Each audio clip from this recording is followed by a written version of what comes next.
Il existe sur notre planète commune une terre, écrin de nature généreuse, mais que des hommes ont décidé de transformer en un enfer pour d'autres hommes depuis près de 4 ans. Il existe sur notre planète une terre où des hommes abattent sur d'autres hommes, tous les jours, volontairement, sans rien craindre, le spectre du malheur et de la désolation. Une terre où l'on tue, une terre où l'on viole, où l'on torture, où l'on violente, où l'on décapite, où on éviscère. Une terre où on brûle d'autres êtres humains, dans des villes et dans des villages qui ont pour nom Kagabandoro, Bambari, Alindao, Mobai, Bangassou, Zemio, Buka, Domete, Kui, et j'en passe. Dans des régions, dans toutes les régions qui forment les 623 000 km² de cette terre.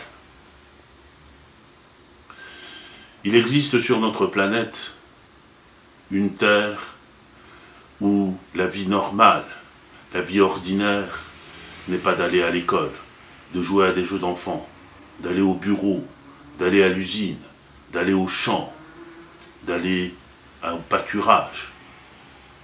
Non, sur cette terre, la normalité, la vie ordinaire est faite de peur, de fuite permanente, de recherche de refuge. C'est une terre qui ressemble à un vaste champ de personnes déplacées et de personnes réfugiées. Des familles entières sont dans la brousse, errent de forêt en brousse, vivant parmi les bêtes sauvages, tentant désespérément de survivre.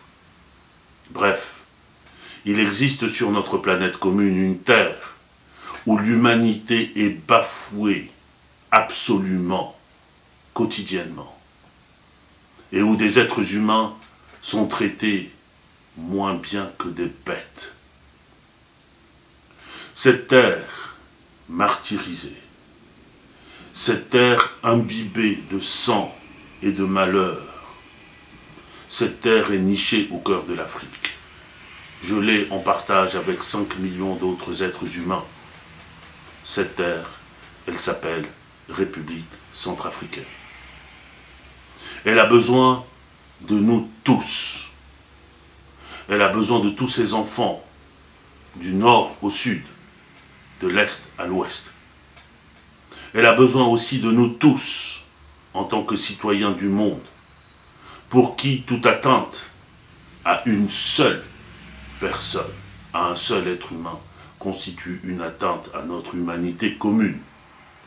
Voilà pourquoi, moi, Jean-François Akanji Kombe, enfant de la Basse-Koto, d'Alindao à Mobai et Kembe, en passant par Karama, Pavika, Bulakanji, Bokula, Elim, Kongbo, Langandi, Dima, Zangba. Voilà pourquoi cet enfant de la Basse-Koto, centrafricain par conséquent, mais aussi citoyen d'un monde que je refuse de laisser aux prédateurs. Voilà pourquoi je prends la parole aujourd'hui, pour lancer un appel général, et lancer un appel à la mobilisation générale. Aidons-nous, aidez-nous à rester debout. Cet appel est lancé d'abord pour les enfants de la Basse-Koto. Elle est lancée à tous les Centrafricains.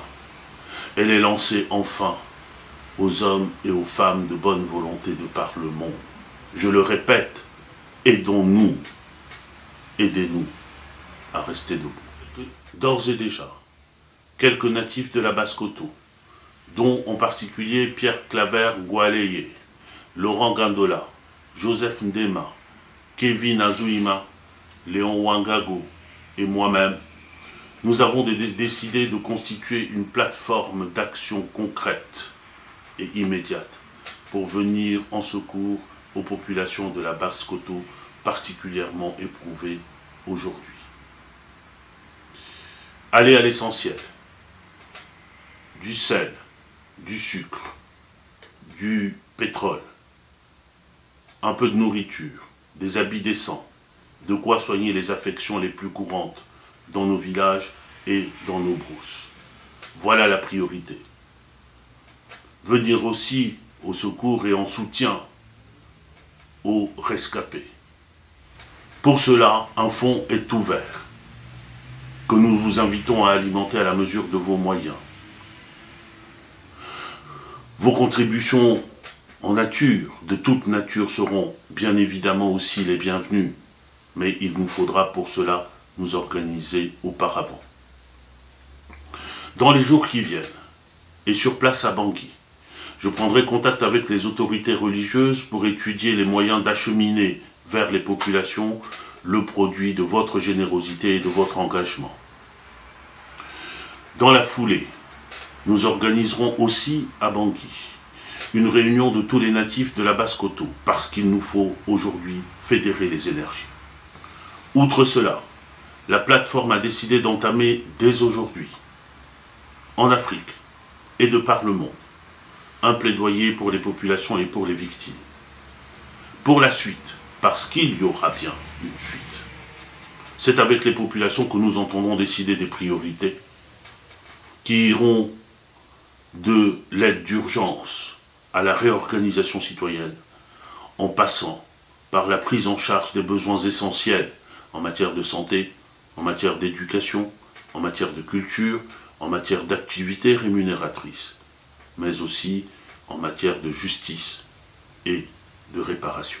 Mais il me faut vous le dire, chers compatriotes de la Basse-Kotto, nous ne sommes pas seuls. Nous sommes composants d'un pays et d'une nation qui s'appelle la République centrafricaine. D'autres populations, d'autres régions avant nous, d'autres en même temps que nous, subissent notre sort. C'est pourquoi je lance un autre appel à tous les Centrafricains pour que nous nous organisions entre citoyens, région par région, mais au sein d'une organisation commune dont nous aurons à dessiner les contours dans les jours qui viennent. Autant de groupes d'action concrètes et immédiates que de régions en République centrafricaine, unis par la solidarité du malheur aujourd'hui, mais pour dessiner ensemble un avenir de bonheur pour nos enfants et pour nous-mêmes.